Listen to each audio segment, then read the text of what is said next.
साधुता, भगवान का निरंतर निवास। 28 दिसंबर 1819 को श्री स्वामीनारायण भगवान बोले, जो भक्त में भगवान निरंतर निवास करते हैं वह भगवान के प्रताप से अनंत प्रकार के ऐश्वर्यों को प्राप्त करता है और असंख्य जीवों का उद्धार करता है तथा ऐसा सामर्थ्य रखने पर भी वह अन्य जीवों द्वारा किए गए मान एवं अपमान को सहन करता है। ऐसी सहनशीलता भी एक प्रकार का सामर्थ्य ही है, क्योंकि समर्थ होते हुए भी क्षमा करना किसी से भी संभव नहीं हो सकता। अतः ऐसी तितिक्षा क्षमा रखने वाले को अति महान समझना।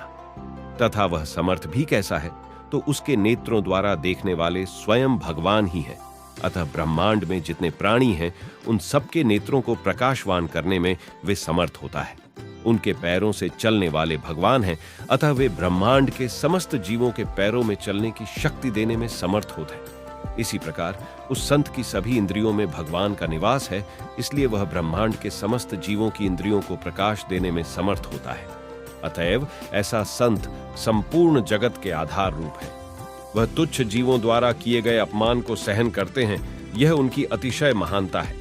इस प्रकार समर्थ होने पर भी क्षमा भाव रखने वाले ही अत्यंत महान हैं।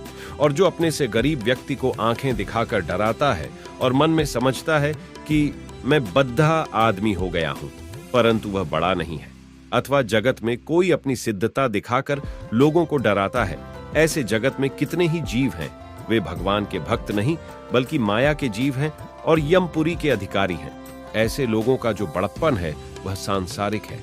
जिस प्रकार संसार में सवारी के लिए घोड़ा नहीं रखने वाले की अपेक्षा एक घोड़ा रखने वाले को बड़ा माना जाता है तथा उसकी अपेक्षा 5 घोड़े रखने वाले को बड़ा माना जाता है, उसी तरह जिस व्यक्ति के पास ज्यों-ज्यों अधिक संपत्ति हो उसे संसार व्यवहार में लोग बड़ा आदमी कहते हैं, परंतु भगवान के भजन में उसकी कोई महानता नहीं है। तथा जिसकी मति ऐसी हो कि यह स्त्री तो अतिशय रूपवती है और यह वस्त्र तो बहुत बढ़िया है और यह महल तो बहुत सुंदर है, ये तुम्बी तो बहुत अच्छी है और यह पात्र तो बहुत अच्छा है, ऐसे गृहस्थ तथा वेशधारी नकली साधु सभी तुच्छ बुद्धि वाले हैं।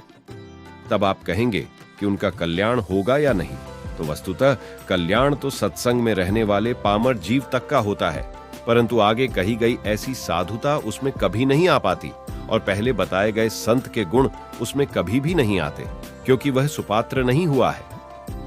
जय श्री स्वामीनारायण।